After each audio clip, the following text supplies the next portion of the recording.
Itapajé, boa noite Brasil, boa noite mundo, através das redes sociais, blog Papo Reto, trazendo mais um convidado. Nessa noite nós vamos conversar, bater um papo bacana com o Josuézinho, ele que é conselheiro tutelar do município de Itapajé. A gente trouxe o Josué para fechar de vez, né? Os candidatos foram até a semana passada, a gente fechou esse ciclo, e por que não conversar com o conselheiro ativo, ele que optou por não ir para uma reeleição, né? Já contribuiu, fez a sua parte com certeza, e a gente vai bater um papo sobre vários assuntos, mas deixa eu falar aqui só dos nossos apoiadores: Valmir Andrade Business e Contabilidade, Solar Windinet, meu amigo Robson Guimarães, também tem Mercantil Uvan, André Frios e Congelados, e eu quero desejar uma boa noite ao nosso amigo Josué, que está aqui abrilhantando a nossa noite. Boa noite, Josuézinho, satisfação estar recebendo você aqui no blog Papo Reto. Boa noite, Jorge, boa noite a todos que nos ouvem, satisfação é toda minha, agradecer a ti por esse momento de ter me convidado para estar contribuindo com esse papo reto aqui, que é muito importante para Itapajé, para a nossa sociedade, a questão da informação. Muito bem. Josué, então, você optou por não estar lá numa reeleição, né? Você agora segue, quando concluir, né? Você segue novos caminhos. Dá para a gente explicar à população de Itapajé por que motivos? Tem um motivo específico? Pronto. Eu admiro muito o papel do conselheiro tutelar, o papel que o conselho tutelar exerce na sociedade.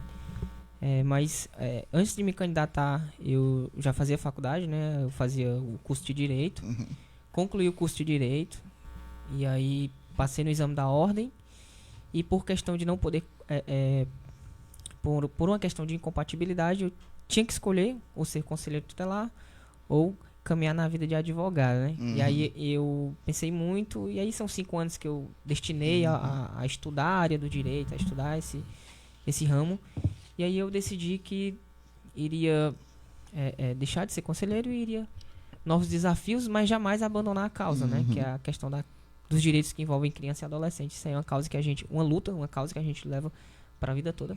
Isso. Mas vamos dar uma volta lá no passado, vamos falar um pouco lá quando você foi candidato pela primeira vez, única vez, né? Isso. E como foi que surgiu essa oportunidade? Como foi que o Josuézinho se interessou por essa causa tão importante que é ser um conselheiro, né? Pronto, eu trabalhava vendendo plano funerário, né? E aí a gente andava de porta em porta, oferecendo plano funerário. E aí eu mexendo no Facebook, eu vi que tinha um edital para conselheiro tutelar. E eu já estava frequentando a faculdade no curso de Direito. E aí eu fui ler o edital, fui ver quais eram as atribuições do conselheiro tutelar, a relevância que é o conselho tutelar em um município. E aí, diante daquilo que eu li, eu vi uma oportunidade de estar me oferecendo como opção para ser candidato ao conselho tutelar e, ao mesmo tempo, utilizar aquele serviço, aquele meio que envolve direitos de criança e adolescente para aprender um pouco da área. Então, eu usei o útil ao agradável. Então, foi mais esse o motivo que me chamou muita atenção, né? Por envolver muitas leis, envolve a Constituição Federal, o Estatuto da Criança, envolve um pouco do Código de Processo Penal, o próprio Código Penal. Então, querendo ou não, envolve diversas leis. E por eu gostar já desse ramo, por eu gostar de estudar esse ramo do direito, né?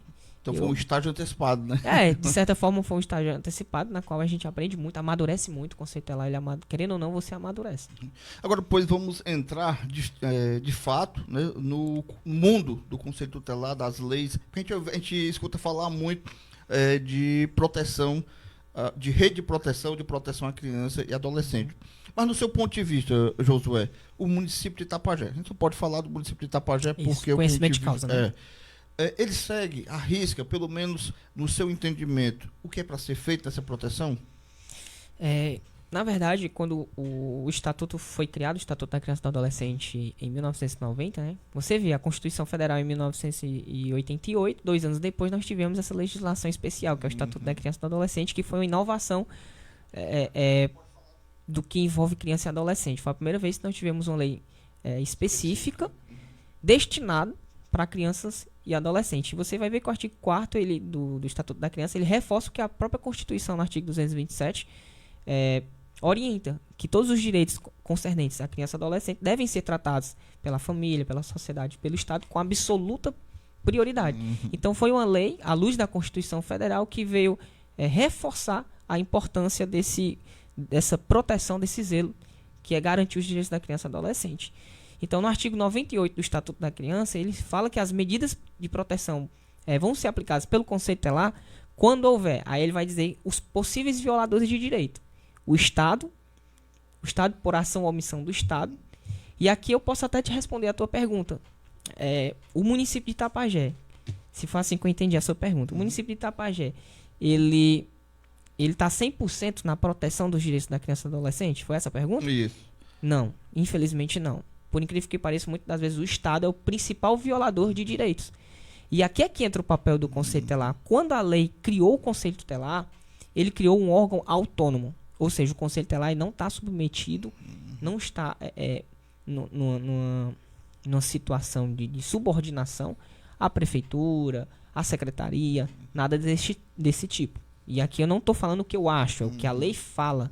Né? O artigo 131 do Estatuto da Criança fala. Ele fala isso, que o Conselho Tutelar é um órgão não jurisdicional e com autonomia. Autonomia o quê? Para tomar suas decisões, para zelar pelos direitos da criança e do adolescente. Muitas das vezes o Estado é o próprio violador de direito.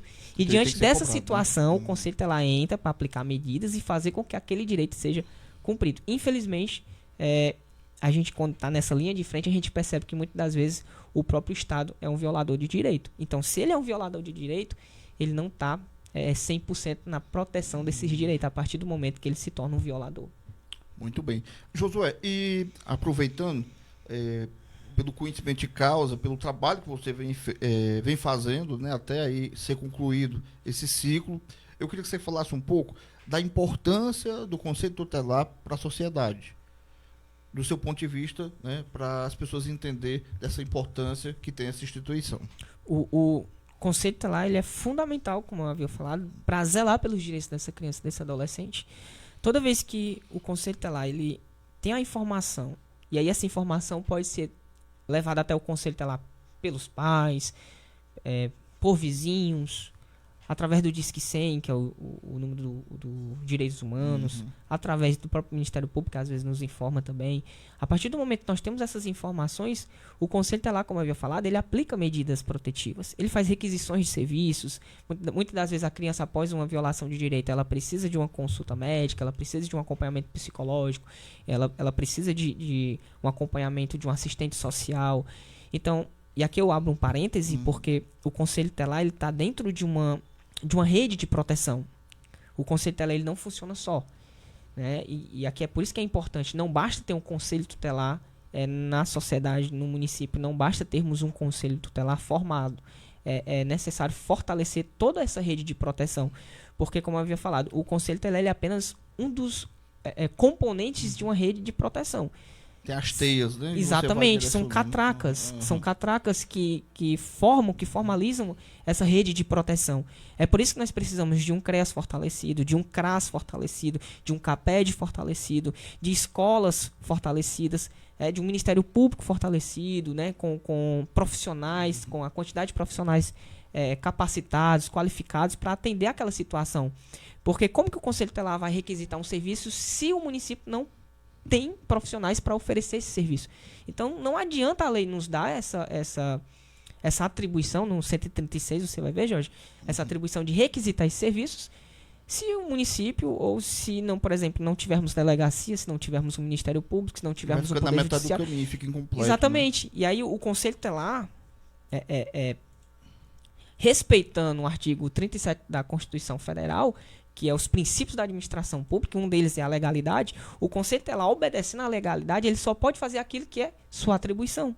Ele entrega na mão do outro que ele Exatamente, segue em porque frente, a partir do momento que é a atribuição do Ministério Público, o Conselho Tutelar não tem que estar se metendo, porque é a atribuição do Ministério Público. Aproveitando que a gente está falando sobre ainda sobre essa proteção, sobre essa teia de proteção, sobre essa rede de proteção, eu queria que você falasse um pouco, Josué, dessas atribuições. As pessoas confundem muito, né? A gente pode dizer, de fato, qual é a responsabilidade do Conselho Tutelar numa cidade? Pronto. O 136 ele vai taxar quais são as atribuições do Conselho Tutelar. E como eu havia falado, o Conselho Tutelar está pautado no princípio da legalidade. O que é o princípio da legalidade para a administração pública? A administração pública faz tudo que a lei permitir. Tudo que a lei diz que pode fazer. Esse é o princípio da legalidade. Se a lei não me permite, não me autoriza a fazer algo, eu não posso fazer. Então, todas as atribuições do Conselho Tutelar estão pautadas no artigo 136. E o Estatuto da Criança e do Adolescente, ele é o manual do Conselheiro Tutelar. Então, ele deve ser, o Conselheiro Tutelar, ele deve carregar o Estatuto da Criança e do Adolescente debaixo do braço.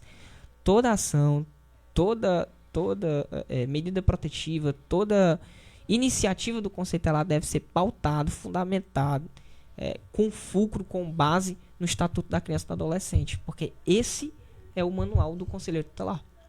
Então, tem que seguir à risca o que está lá justamente para não Sim. ter confusão nessas diretrizes, né, desse direcionamento. Uma coisa é a sociedade não entender a atribuição do Conselho Tutelar. A sociedade, em regra, ela não tem... por mais que seja importante a sociedade conhecer as atribuições do Conselho Tutelar, mas a gente tem que entender que muitos desses cidadãos, eles não têm de fato conhecimento do Conselho Tutelar. Mas o conselheiro, ele tem a obrigação de conhecer as suas atribuições e seguir as suas atribuições, para não incorrer num desvio de função. Então, a gente respeita a postura da sociedade e não conhecer as atribuições do Conselho Tutelar, mas o conselheiro, ele tem a obrigação de saber quais são as suas atribuições, para não distorcer as atribuições do Conselho Tutelar, para não agir como policial, para não agir como promotor de justiça, para não agir como assistente social, para não agir como guarda municipal. E, infelizmente, a sociedade às vezes não conhece a atribuição do Conselho Tutelar. Isso é super compreensível. Mas, infelizmente, às vezes algumas autoridades desconhecem as atribuições do Conselho Tutelar. E, por incrível que pareça, eu fico perplexo com isso, porque, como eu havia falado, a sociedade não compreender, tudo bem, é compreensível, é passível de compreensão. Mas agora, uma autoridade pública não conhecer as atribuições do Conselho Tutelar, aí já a situação se torna um pouco mais gravosa, né? Então, basicamente, é isso. Josué, e sobre, por esse tempo, né? Encerra o seu tempo como conselheiro, quando? Dezembro de 2023? Janeiro. No janeiro de 2024, isso. Né? Dá pra gente tirar como exemplo aqui para as pessoas entenderem um pouco quais o tipo de ocorrência que são mais recorrentes, quais tipos de demandas você recebe lá no Conselho Tutelar? Pronto, as denúncias são diversas, né? Mas assim, as situações que a gente recebe muito, alienação parental. Pode explicar? Pronto, alienação parental é quando uma das famílias criam barreiras na criança. Por exemplo, teu pai não presta, tua mãe não presta. Isso a gente presencia muito. Depois que um casal, né, eles se separam, que a família se separam, a gente percebe muito essa presença de uma alienação parental, que inclusive é crime. Que inclusive está taxado lá no Código Penal que é crime. Mas o pior é que desencadeia problemas psicológicos na criança. A criança, ela se torna uma vítima, e essa alienação parental vai ocasionar nessa criança comportamentos totalmente maléficos para ela. Porque ela está num ambiente que não é saudável para o desenvolvimento psicossocial para ela. Então, a partir do momento que existe uma alienação parental, isso a gente presencia muito no Conselho Tutelar. Às vezes a mãe não deixa ver o pai, às vezes o pai não tá falando mal da mãe, aí tem muito esse problema, né? Essa questão da alienação parental. E outros também, os crimes que envolvem a dignidade sexual, né? Que são, por exemplo, estupro, dentre esses. Infelizmente, ainda é comum aqui em Itapajé. E normalmente, Josué, quem é a vítima e quem é o infrator? Quem é pessoas próximas, a família ou não? Ou tem casos específicos para esse tipo de situação? Existe um perfil? Referente à dignidade sexual? Para os dois, assim, os que é mais, que vocês recebem mais ocorrências. Pronto, né? Geralmente é o pai que comparece, né? No Conselho Tutelar. A mãe não tá deixando eu ter contato com o filho. Ela alega se eu vou ter contato só quando eu pagar a pensão alimentícia. Muitas das vezes a mãe diz que quando deixa o menino ir para casa, isso eu tô falando de forma bem coloquial aqui, bem exemplo, né? Exemplos, né? Então a mãe comparece ao Conselho Tutelar e alega que deixa o menino ir, mas quando o menino volta, o menino diz que a outra família diz que ela não presta, que ela deixou lá e tal. Então, geralmente fica entre o pai e a mãe. Em relação a esses crimes que envolvem a dignidade sexual, né? O estupro, por exemplo, infelizmente, geralmente é alguém próximo à família, alguém que tem uma certa confiança, tem uma certa proximidade com aquela criança, com aquele adolescente. Josué, tem uma pergunta aqui do Alexandre, e essa pergunta está aqui no meio. Eu vou quebrar um pouco o protocolo que a gente vem seguindo, mas é o seguinte, é sobre a questão dos bares, boates.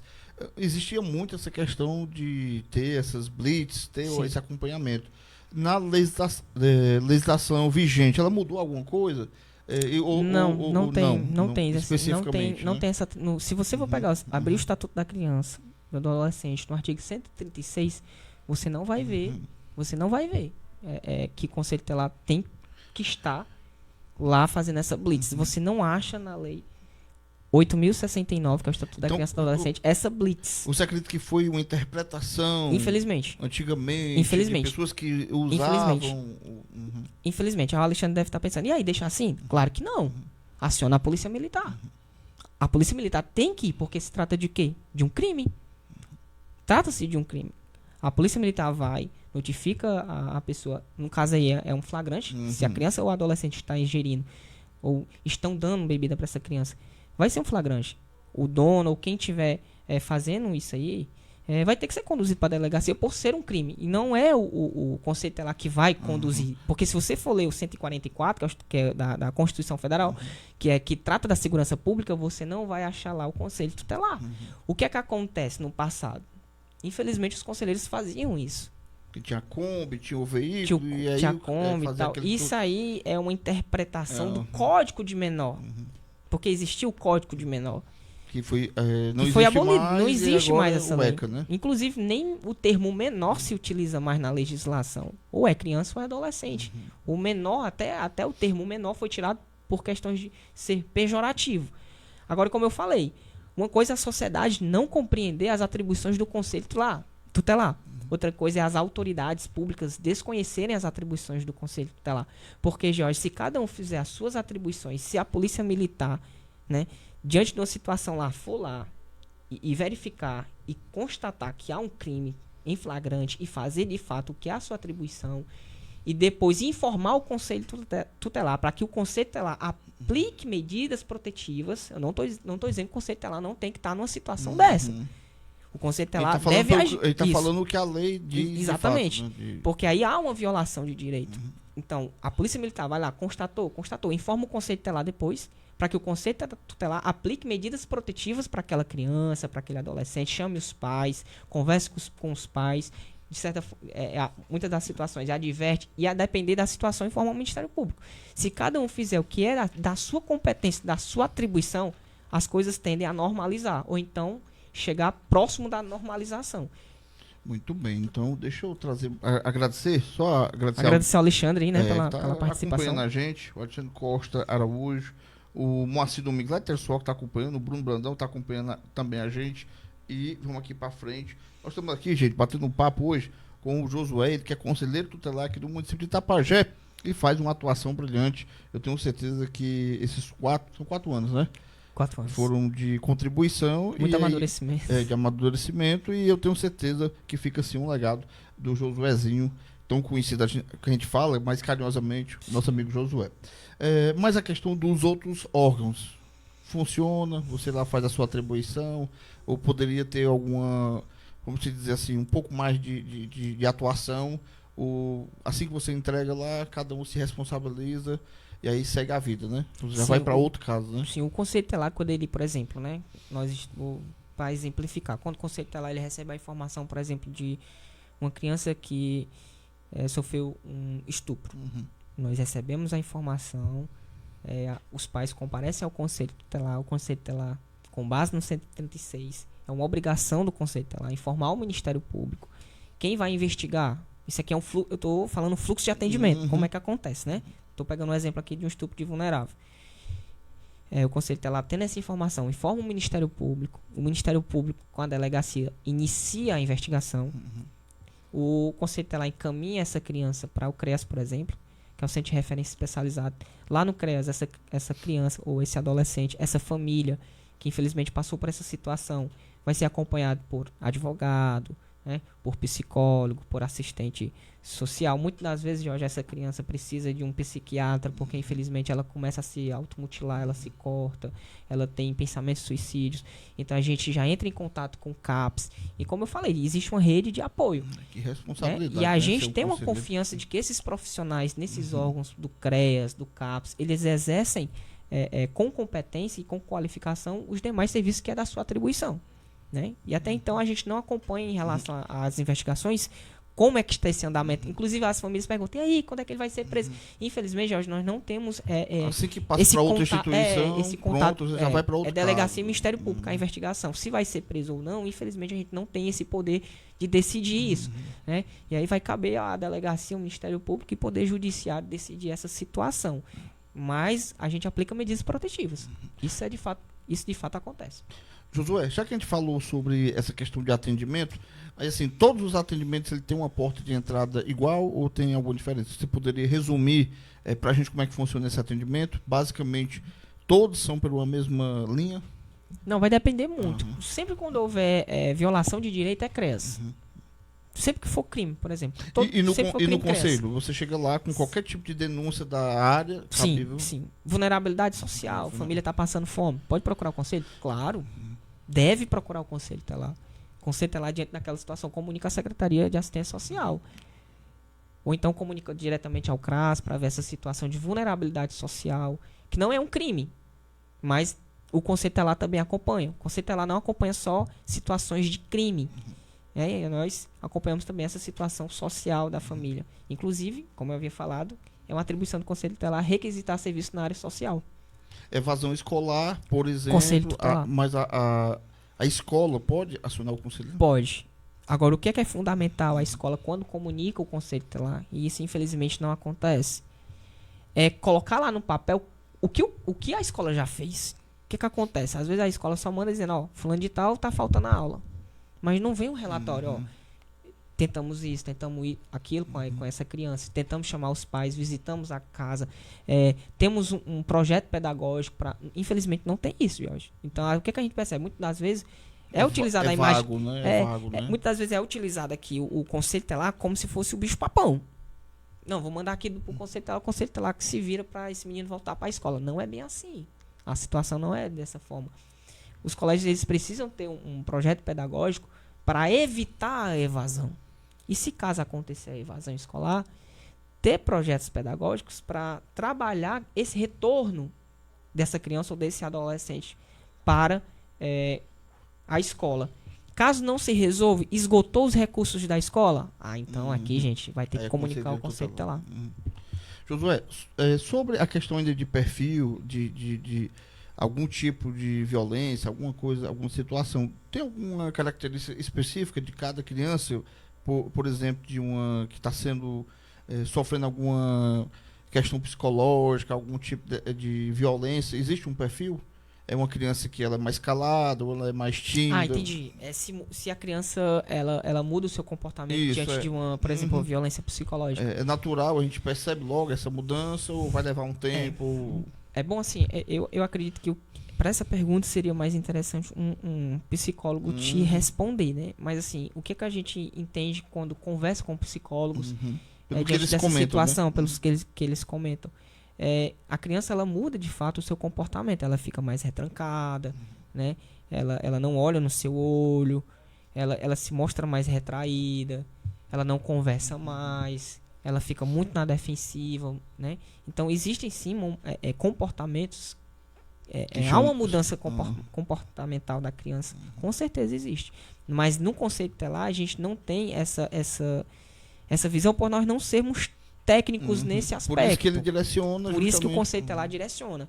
Inclusive, nós evitamos conversar com a criança e com o adolescente justamente para não fazer a atribuição ali que é de um psicólogo, ou até mesmo ocasionar maiores prejuízos para aquela criança ou para aquele adolescente. Então a gente repassa para um profissional da área. Então, por isso a rede, né? Que é para cada um fazer o seu... Cada um fazer... Josué, a gente percebe muito, né? Eu vi muito falar isso também, a gente percebe muito a questão da dúvida, da questão do corretivo ou da agressão. Pais ou mamães que batem, né? Antigamente o pessoal dizia, mas com uma boa lapada ia ser resolvido e tal. Existe um limite, né? Sim, inclusive uma lei, né? Agora, Isso, tem a lei que... Exatamente, existe a lei que veda essa situação. O que é que acontece? As pessoas dizem que o conselho tutelar tirou a autoridade de pai e de mãe. De fato, você não vai achar na lei nada disso. Que o conselho tutelar tirou a autoridade de pai e de mãe. Inclusive, os pais chegam no conselho tutelar e dizem, não, eu não tenho mais autoridade sobre meu filho. Não vai nenhum conselheiro visitar essa criança. Por quê, Josué? Porque não compete a nós criar e educar filho de ninguém. Isso é uma responsabilidade dos pais. Essa é uma autoridade incumbida aos pais. O conselho tutelar não pode tomar postura de pai e de mãe. O que o conselho tutelar pode fazer é aconselhar os pais, orientar os pais o que deve fazer. Isso acontece. Agora, ir na casa e dar um carão no menino, dar um carão no adolescente, porque ele está desobedecendo, porque ele não está respeitando pai e mãe, isso a gente não faz. Isso é uma competência, isso é uma responsabilidade, uma obrigação dos pais. Ah, Josué, então vocês viram as costas para isso? Não, jamais. A gente orienta, a gente aconselha. Muitas das vezes esses pais precisam também de um acompanhamento psicológico, né? Porque muitas das mães às vezes criam os filhos sozinhos por ausência de um pai, às vezes os pais criam os filhos sós por ausência de uma mãe. Então a gente encaminha também esses pais, a depender da situação, para um acompanhamento psicológico da mesma forma. Tá entendendo? Então assim, mas o que o conselho tutelar evita é tomar uma postura de pai e de mãe. Isso nós evitamos, porque a gente não fomos criados para tirar essa autoridade do pai, para tirar essa autoridade da mãe. O que a gente orienta e aconselha, procure meios alternativos para resolver aquela situação. Eu acredito que exista meios alternativos para aconselhar, para orientar e para educar. A violência nunca é um meio alternativo para resolver nada. Isso é um fato. Você não pode bater no cachorro. Porque se você bater, você vai responder por maus trato animal. E por que você pode bater no filho ou na criança? É muito confundido a correção, né, com a agressão. Exatamente. Então você pode corrigir, mas sem deixar manchas, né, corrigir. O conselho tutelar ele já recebeu diversas situações na qual foi resolvida através de um aconselhamento, de uma advertência. Tá entendendo? Mas agora, infelizmente, o que é que acontece? Muitos pais ultrapassam o limite e passam a maltratar. Aí se tiver alguma lesão, é feito Sim. O procedimento é esse? Todo crime, toda situação que deixar vestígio é obrigatório o exame de corpo de delito, né? As pessoas têm que ficar atentas, Tem que ficar atento. Porque tem que ter um cuidado, né? Tem que ter todo um cuidado. Josué, e na questão do trabalho infantil? O conselho tutelar também age? Ele tem alguma atribuição nessa área infantil? Por exemplo, a criança está ali vendendo uma água, um suco e... É vedado. É como eu falei, né? Não é porque... a partir do momento que você é conselheiro tutelar, Jorge, você está responsabilizado por um órgão que é o conselho tutelar. Então, a gente tem que, querendo ou não, abrir mão de algumas paixões, de algumas opiniões e trabalhar com o que a lei nos manda. É o que eu estou pensando, né? Não é o que eu estou pensando. A partir do momento... É isso que a sociedade, às vezes, precisa compreender. O conselheiro A, conselheiro B. Não é o conselheiro A, o conselheiro B. É a lei. É o colegiado, mas é a lei. A lei veda o trabalho infantil. Né?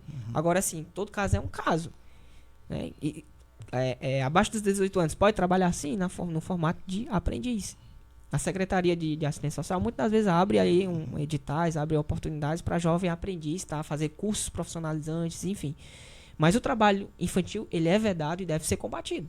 E o Conselho Tutelar não pode ser favorável a isso por questões de previsão legal. Então, de achismo, né? Exatamente, não é achismo, é uma previsão legal que diz, é vedado trabalho infantil. Então não pode. Não estou dizendo que que o pai não deve ensinar a criança responsabilidades. É uma questão de interpretação. Exatamente. De forma de... E, por exemplo, o Isaac, meu filho, o Isaac vai fazer 4 anos. Eu ensino para ele responsabilidade. Eu ensino para ele a importância do trabalho. Eu ensino para ele. Oi, meu menino só tem. Claro. Né? Eu peço para ele deixar o prato, o talher na pia. Isso já ensinando a responsabilidade. Os primeiros passos de... Tá entendendo? Mas assim, o trabalho infantil ele é vedado e deve ser combatido. Porque a lei não deixa. Muito bem. Josué, agora a gente vai para um momento que não foi muito bacana, eu não sei se aconteceu em outras, não é nem gestões, mas eu queria falar um pouco do que você vivenciou. Teve a polêmica de estrutura, também a questão de falta de energia. No ponto de vista do Josué, isso atrapalhou de fato ou é uma questão realmente que pode ter algum aumento?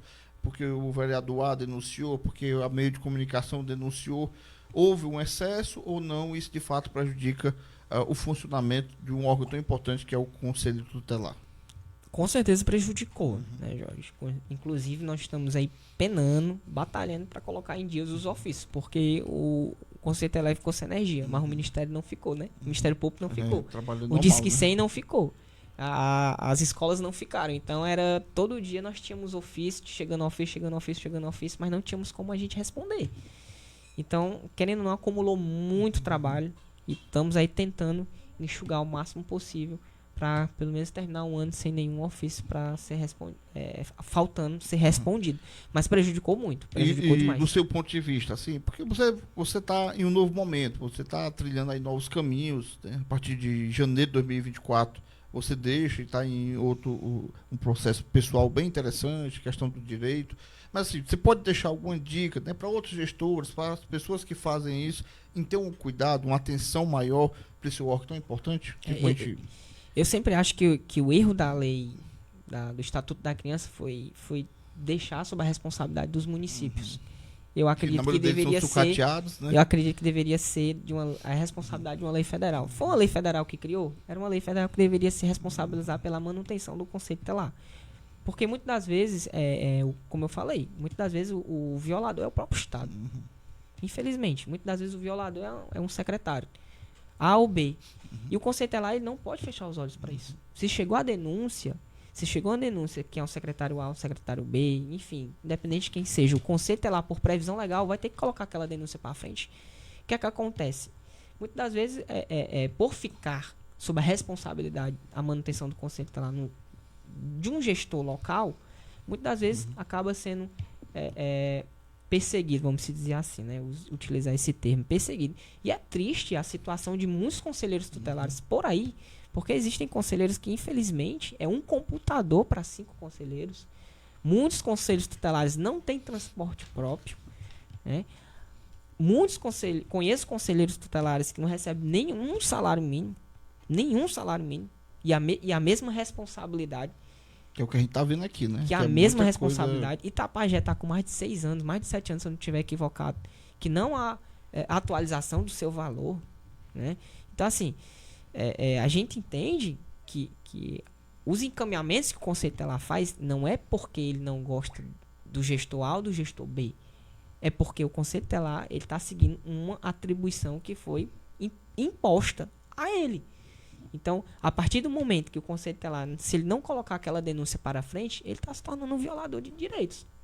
E aí é uma incoerência enorme. Um órgão que foi criado para ser um zelador de direitos, se tornar um violador de direito, não dá certo. É contraditório. Né? É contraditório. Então, a gente percebe sim, muitos conselhos tutelares sucateados, infelizmente infraestrutura, né, sucateada. Mas, assim, graças a Deus, o Conselho Tutelar passou por esse momento das trevas, vamos dizer assim, da Idade Média, né? E não tinha energia. E avançou um pouco. Né? Avançou, nós ganhamos novos computadores, nós ganhamos novas cadeiras. Até então, nós não tínhamos essa semana. Era uma vergonha, né? As pessoas chegavam lá, a gente pedia perdão, porque não tinha, muitas das vezes, não tinha onde sentar. E quando tinha, eram as cadeiras quebradas, a gente morrendo de medo ali para que ninguém caísse, né? E graças a Deus a gente o secretário, né, o João Ayrton, ele disponibilizou já essas poltronas, essas cadeiras lá. Nós ganhamos cerca de 20 cadeiras, né? Nós ganhamos armários, então tá melhorando. Tem que melhorar muito mais ainda, mas já começamos a melhorar. É justamente isso. Ao ponto de vista do Josué, que é conselheiro, né? O que pode melhorar? Assim, do seu ponto de vista, o que dá para melhorar do tipo estrutural, o que pode ser feito? O que você acha que pode melhorar mesmo? Eu acredito, olha, eu tô saindo, né? Eu tô saindo do Conselho Tutelar, mas eu acredito que a primeira coisa que tem que melhorar também é a remuneração. Até porque futuramente a gente vai ter novas eleições. E o que tende a ausência de procura para estar atuando como conselheiro tutelar. Ninguém vai querer, Jorge, ser conselheiro tutelar pela responsabilidade, sem receber hora extra. 13º. 13º nós ganhamos. Mas sem receber hora extra, você trabalhar cerca de 24 horas por dia, né? Por exemplo, sábado eu vou estar 24 24 horas de sobreaviso. Esse plantão, né? E nós não recebemos. Tá entendendo? Então, assim, as pessoas não vão, sem falar da responsabilidade que é ser conselheiro tutelar. Aí você fica respondendo, no caso você vai através sair... do celular, né? Não, eu digo assim, você vai sair, né, em janeiro de 2024. Aí muita coisa que você assinou, Isso, você pronto. fica respondendo, né? Exatamente. A gente é chamado no fórum, a gente é chamado para audiência de instrução e julgamento, para falar como foi a situação, né? Então, assim, é uma responsabilidade muito grande. Se as pessoas vão querer ser conselheiro tutelar, não sei qual é a intenção, mas se a intenção for angariar novos cargos eletivos, tem que pensar muito, porque é pouco dinheiro para muita responsabilidade. Aqui no município, né? Porque tem outros municípios aí que pagam muito bem. Muito bem. Deixa eu só fazer uma pergunta aqui também, ainda do Alexandre. Ele pergunta assim, num acordo de pensão de alimentício feito no Conselho Tutelar, esse acordo sendo cumprido, o Conselho Tutelar não sendo cumprido, é transferido para a promotoria? Pronto. Primeira coisa, né, que precisa... Tu pode ler de novo? Não, só para eu não... Ele só pergunta se o acordo... Se esse acordo foi pensão... feito num conselho... Pronto. Aí é que tá. Nós não realizamos acordo de pensão alimentícia no Conselho Tutelar. O que é que acontece?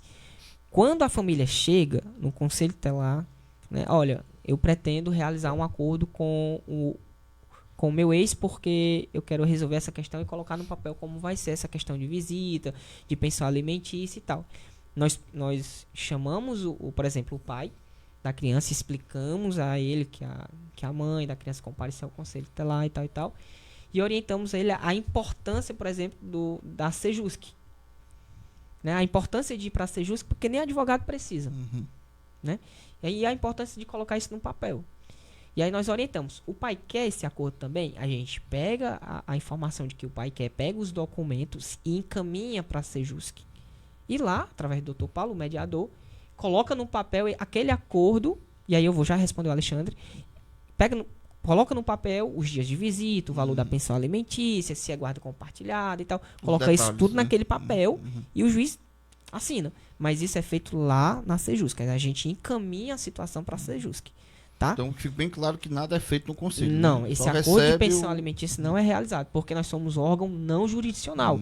Se o Conselho Tutelar realizasse isso, nós estávamos fazendo algo que é de competência do Poder Judiciário. Né? Então a gente encaminha para lá. Aí tá com esse acordo, a família faz esse acordo, pronto. Esse acordo é desobedecido, as partes não estão cumprindo esse acordo que foi firmado, que foi feito lá na Sejusc. A família comparece ao Conselho Tutelar, olha, tá aqui o acordo, o valor foi esse, mas não está sendo cumprido. O que é que o Conselho Tutelar faz, Josué? Encaminha para o Ministério Público. Aí sim Aí o Ministério Público entra na parada. Aí complica mais, né? Mas deixa eu, ainda sobre a questão de fiscalização, só para você tirar uma dúvida aqui, existe algum tipo de fiscalização que é feito no município de Itapajé? Ou é mais a questão de palestras, até mesmo de orientação? Sim, é mais esse trabalho de fato, de palestra. É mais esse trabalho de palestra. Nas escolas. Nas escolas, né? Essas orientações é mais em escolas, diante da comunidade. Muito bem.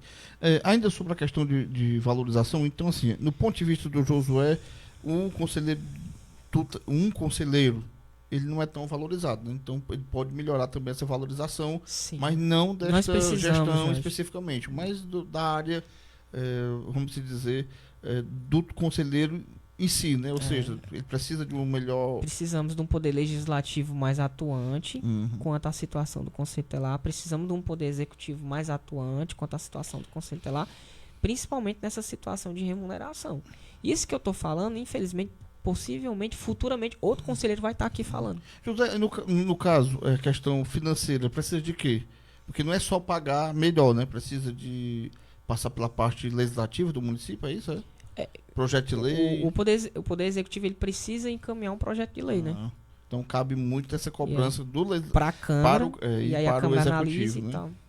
E aí dá o veredito, né? Isso. Aí sobre o transporte, né? O transporte serve para levar para ocorrências diversas, né? Nós temos, graças a Deus, nós temos um carro que é de uso exclusivo, né? Ou seja, ele foi destinado para o uso do Conselho Tutelar. Específico, né? Especificamente para o uso do Conselho Tutelar. Que foi outra grande conquista, É. porque infelizmente tem municípios que nem carro possui. Josué, e da rede de proteção? Essa pergunta eu até fiz para alguns colegas seus que estão aí candidatos.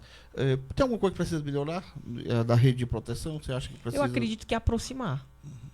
Aproximar, né? Essa Eles questão, estão lá e o a conselho escola trabalhando. do conselho telar, o conselho telar da escola, aproximar, fortalecer essa aproximação. E não adianta o conselheiro saber suas atribuições. É fundamental que a escola, que o Poder Judiciário, que o Ministério Público, que a Polícia Militar, que as delegacias também conheçam as atribuições do Conselho Telar. Porque a partir do momento que essa rede conhece também as atribuições do Conselho Telar e o Conselho Telar conhece as atribuições, né, por exemplo, da Polícia Militar, da delegacia, do CREAS, do CRAS, nós temos um fluxo de atendimento convergente. Convergente, não divergente, né? Então isso facilita esse fortalecimento da rede, cada um conhecendo as atribuições de cada um. Josué, era tudo que você esperava, assim, a questão da experiência de ser conselheiro, ou teve alguma decepção, ou valeu a pena? Eu acho só a desvalorização. Eu tô saindo, mas com o sentimento de que o conselho telar poderia ser mais valorizado. Eu entendo muitas das vezes a sociedade dizer que o conselho telar não presta para nada. É porque, infelizmente, as nossas ações, elas são sigilosas. Eu não posso dizer, ó, tá aqui, rapaz, a gente trabalha, ó, tá aqui, ó, a gente fez isso com aquilo. A gente não pode. Porque aí eu vou estar violando um direito. Né? Do caso aqui, a imagem da criança e do adolescente que tá ali. Mas eu entendo perfeitamente a sociedade tem todo o direito de exigir dos conselheiros, mas a gente adotou já uma postura mais de sigilo mesmo. Preservação. De preservar a imagem daquela família preservação. que, gente, só quem acompanha mesmo. É muito forte tu acompanhar, por exemplo, uma criança de 4 anos que foi violentada pelo próprio pai. Um recém-nascido que foi violentado pelo próprio padrasto. Então é muito forte. É muito forte. Cruel, você saber lidar com isso. Verdade. E fazer os encaminhamentos direitinho. E de não levar pra casa. E de não levar isso pra no casa. psicológico, Que né? é impossível. É impossível. Querendo ou não, tu vai, quando dormir, pensar, pelo amor de Deus, como a sociedade tá doente, como acontece tantas coisas Você vai ruins. saindo com alguma sequela da questão psicológica? Você trabalhou? Não, graças a Deus, né? não. Graças a Deus eu trabalhei muito isso na minha mente, né? Trabalhei muito. Não vou dizer que isso não me atinge. Claro que Tem atinge. algum caso que a gente pode dar como exemplo, que marcou pra você? Eu acho que de uma recém-nascida, né? Recém-nascida porque não tinha nem como se defender, né? Não tinha nem como se defender. Eu acho que esses crimes que envolvem a dignidade sexual, eles são mais...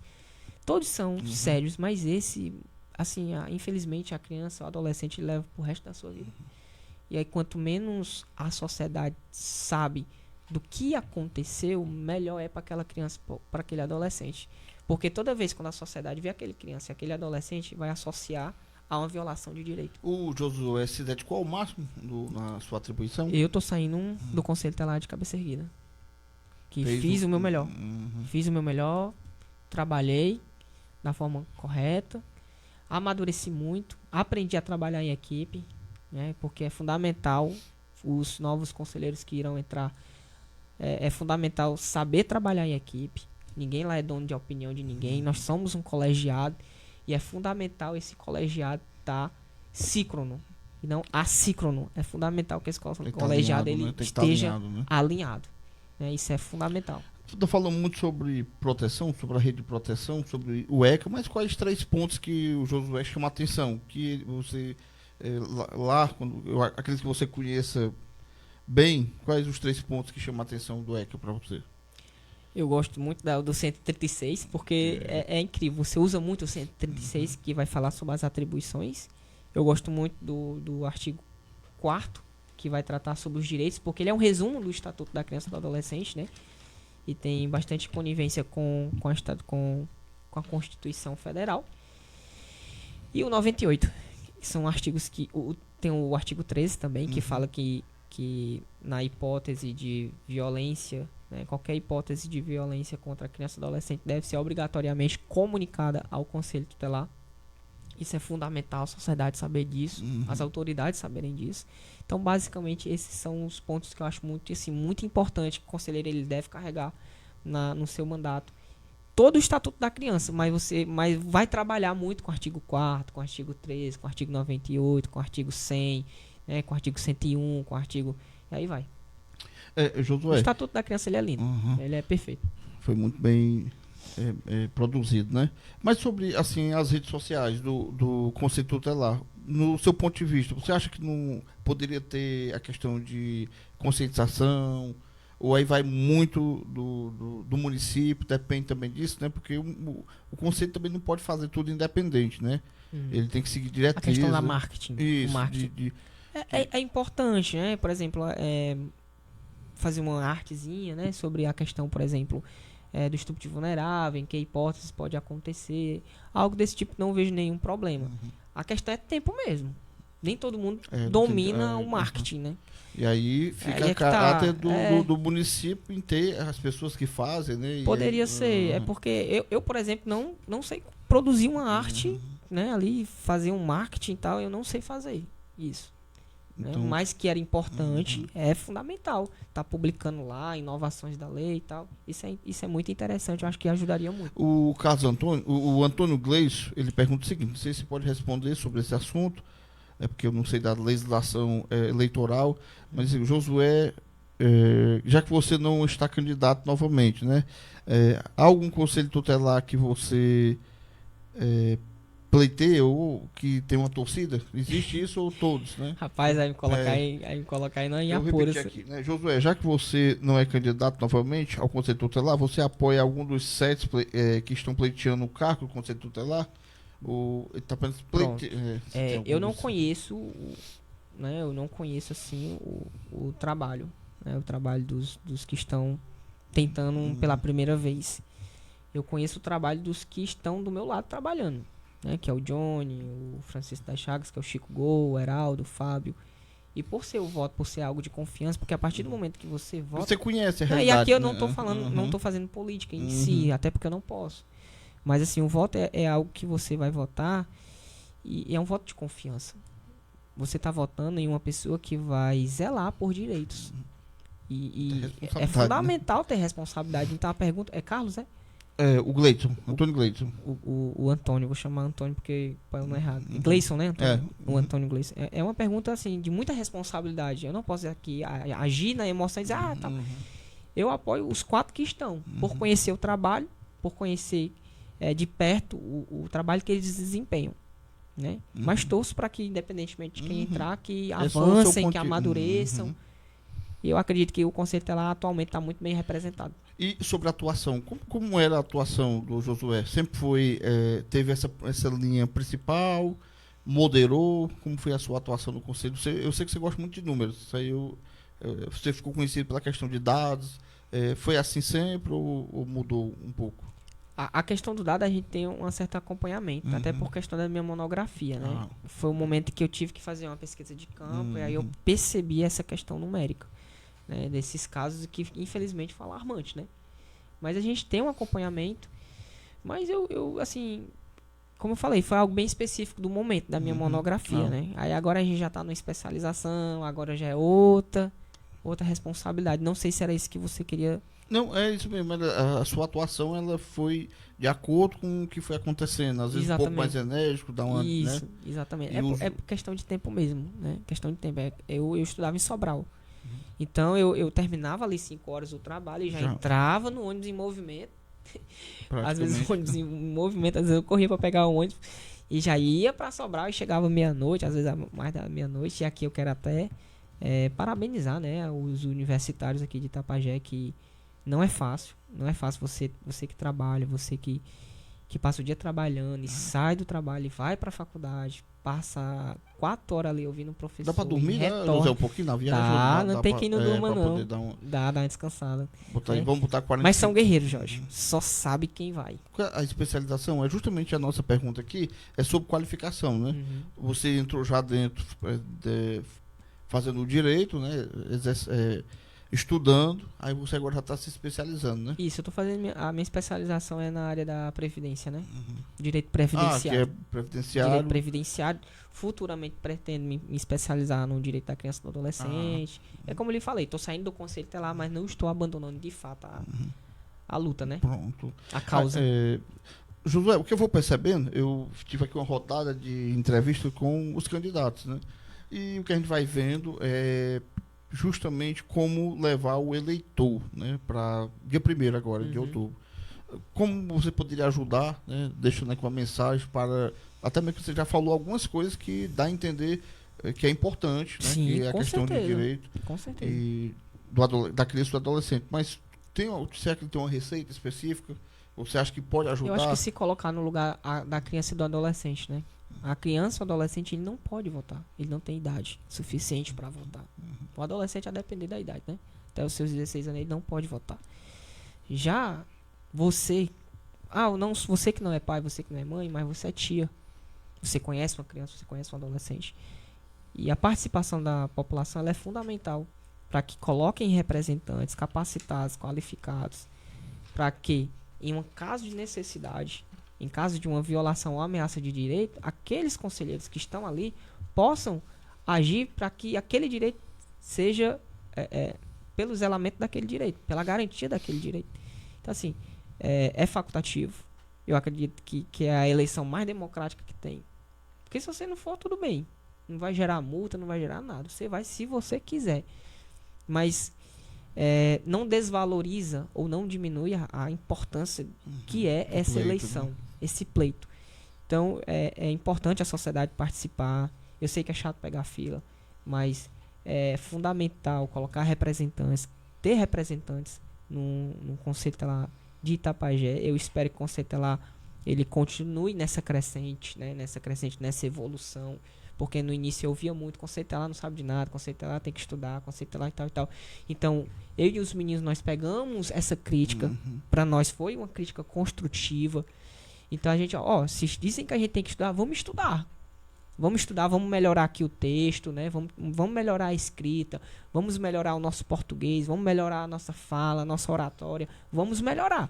Se é isso que a sociedade quer, os frutos, né? se é isso que a população quer, vamos pegar essa crítica construtiva e vamos melhorar. Tem que melhorar muito? Tem. Nós não sabemos de tudo, né? Eu, por exemplo, eu preciso aprender ainda muita coisa, não sei de nada ainda, só sei que nada sei, né? Igual o filósofo fala. Só sei que nada sei. Mas assim, participem, a sociedade que está me ouvindo, participem, é fundamental a participação de vocês. Josué, e a gente está chegando na reta final, até mesmo porque sei que você tem outros compromissos. Né? Você está de plantão, não é hoje, né? Você não. Graças a Deus. Quem está hoje? Hoje é o, se eu não estiver enganado, é o Chico Gol. O que foi que saiu de aprendizado aqui nesses quase 4 anos, né? Porque a gente vai para praticamente final do ano, tem 3 meses aqui do final do ano.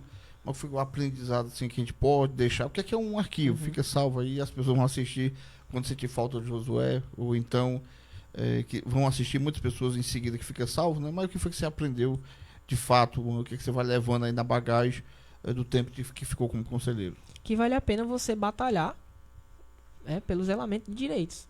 Por mais que muitas das vezes não se consiga, por mais que muitas das vezes a gente se depare com certas frustrações, né, diante de inúmeras fragilidades que o Estado tem, que a sociedade tem, diante desse sentimento muitas das vezes de injustiça, né? Porque infelizmente nós estamos passando por um momento de um sentimento de injustiça mesmo, né? A gente vê uma violação de direito e clama por justiça. Mas eu estou saindo de que eu vi muitos casos serem solucionados, eu vi muitos pais resolverem entre si através de uma conversa, através de um aconselhamento. Isso é muito satisfatório, né? Pais que eram separados, né? A esposa e o esposo eram separados, e aí a gente, através do aconselhamento, através de uma orientação, eles compreenderam que por mais que eles estivessem separados, divorciados, mas existia uma criança, e a ponte do diálogo era fundamental. E a gente vê que através de um aconselhamento, de uma orientação, essa ponte de diálogo foi construída, e hoje aquela criança está num ambiente saudável, que os pais se entendem, né? Por mais que estejam separados, a gente vê esses frutos, a gente vê, vale a pena. Salvou vidas? Salvou. Chegou no limite de como que você fala? Não, uma situação de uma criança e tudo, e pela atuação do conselho, acabou salvando a criança.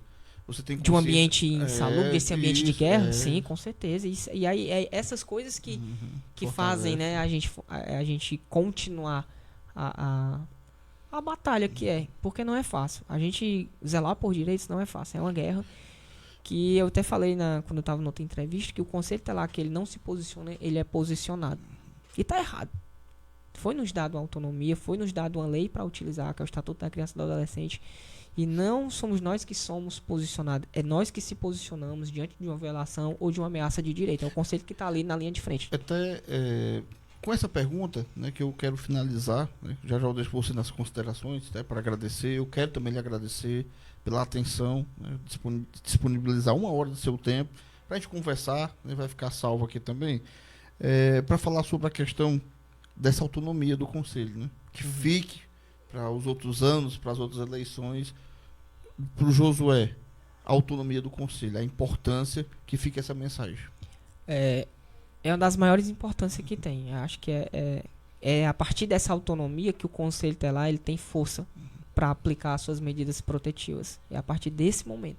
É a partir dessa liberdade, né, que não é uma liberdinagem. Né, é uma liberdade que o Conselho Tutelar tem para atuar com base na lei diante dessas situações de violação de direito. Então, a autonomia ela é fundamental. E esse entendimento de autonomia, o Conselho Tutelar só tem se ele estudar. Se ele não estudar, se ele desconhecer as suas atribuições, ele vai ser posicionado. Ele vai ser, muitas das vezes, manipulado para aceitar certas situações, para acertar certos comportamentos, certas violações de direito, e não, tudo bem. Né? Não fecha os olhos. Mas a partir do momento que ele veste essa roupa, que é a legalidade, que é a autonomia, né? Ele tende a se posicionar diante dessa situação. Eu falo o Conselho Tutelar. Né? O Conselho Tutelar. Josué, então eu queria lhe agradecer. Eu quero desejar sorte. Né? Ainda faltam alguns meses, mas se a gente não se encontrar, né? Mas eu sempre visito o Conselho, vejo lá, acompanho, sei do trabalho de todos. Isso eu tenho uma consciência tranquila em falar. Sei que não é fácil das suas atribuições, correr atrás, estar lá viajando de Itapajé à capital, com casos de muitas vezes que você leva até para casa, infelizmente, né? Mas eu queria desejar sorte nos seus projetos futuros, sei da sua competência, assim como os demais colegas que estão aí pleiteando dessas eleições agora de 2023. Eu queria deixar você nas considerações, né? Para quem vai assistir, para quem gosta de acompanhar, um papo bacana, um papo bem esperto, né? Cheio de... levando também a questão das leis, né? Que você hoje está aí na área do direito, está se qualificando mais ainda. Eu queria que você deixasse aqui um recado para os internautas que estão acompanhando. É só agradecer a sociedade. Hoje, se existe Conselho Tutelar, é porque teve uma participação da sociedade, né? Há mais de 30 anos atrás, a sociedade foi a responsável pela criação do Conselho Tutelar. A postura de um poder legislativo, a postura de um poder executivo, juntamente, né, com essa representatividade da sociedade, foi que nós chegamos aonde nós estamos. E agradecer à sociedade que sempre está apoiando o Conselho Tutelar, é fundamental esse apoio. Sempre procurar o Conselho Tutelar em algumas dúvidas quanto às atribuições, procure o Conselho Tutelar, converse com qualquer conselheiro que esteja lá, ele vai orientar. Agradecer aquelas pessoas que votaram em mim, foram mais de 900 pessoas que acreditaram, né? 950 pessoas que acreditaram que eu iria desenvolver um trabalho bacana no Conselho Tutelar. Batalhei, né? Eu juntamente... não vou perder o voto, né? Que você fez a sua parte, né? Eu juntamente com os meninos, né? Com os demais conselheiros tutelares, porque eu sozinho ali não dava, né? Mas graças ao compromisso, ao companheirismo dos demais conselheiros, nós conseguimos fazer um trabalho de êxito ali no Conselho Tutelar. Conseguimos ajudar diversas crianças, diversos adolescentes, inclusive com questões de medicamentos, Jorge. Muitas crianças, por questão de vulnerabilidade social, não tinham condições de ter medicamentos, e aí, através do Ministério Público, conseguimos medicamentos para essas crianças.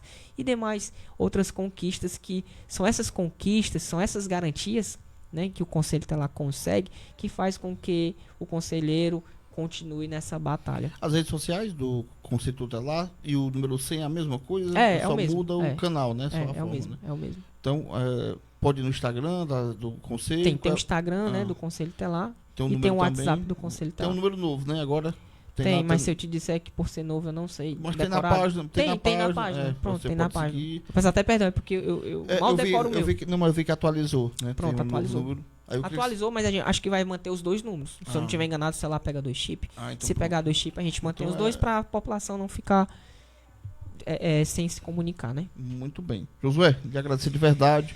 Boa sorte. Eu tenho certeza que pelo potencial que você tem, pela qualificação, pela forma que você trabalha séria, responsável, eu sei que você está aí saindo e deixando, com certeza, o seu legado de responsabilidade e também o trabalho na proteção que você fez das crianças e adolescentes do município de Itapajé. Pronto. E é isso. Então, gente, agradeço vocês, né, que acompanharam o nosso programa Papo Reto nessa noite de entrevistas. Recebi o Josuézinho, carinhosamente, que a gente conhece, que é conselheiro tutelar aqui no município de Itapajé e com certeza faz e deixou aí esse legado. Fica até o dia 1º de janeiro de 2020. Eu acho que a posse dos novos é dia 10, né?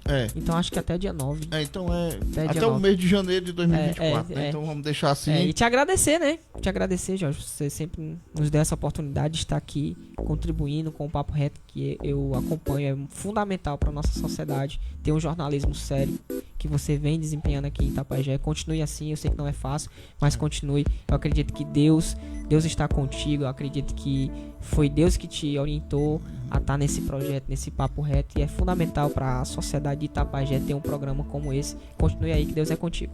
Então, agradecer, Josué. E amanhã, só lembrando aqui, Josué, amanhã eu vou estar recebendo uma fisiculturista. É a Aline Santos, ela é aqui do município de Itapajé e já ganhou vários troféus, medalhas e optou por esse esporte que vai aos poucos. Que requer muita disciplina, né? Ganhando, alimentar, tudo isso. Então amanhã, às 19 horas, vou estar recebendo a Aline Santos, ela que é fisiculturista aqui do município de Itapajé e é uma fisiculturista premiada.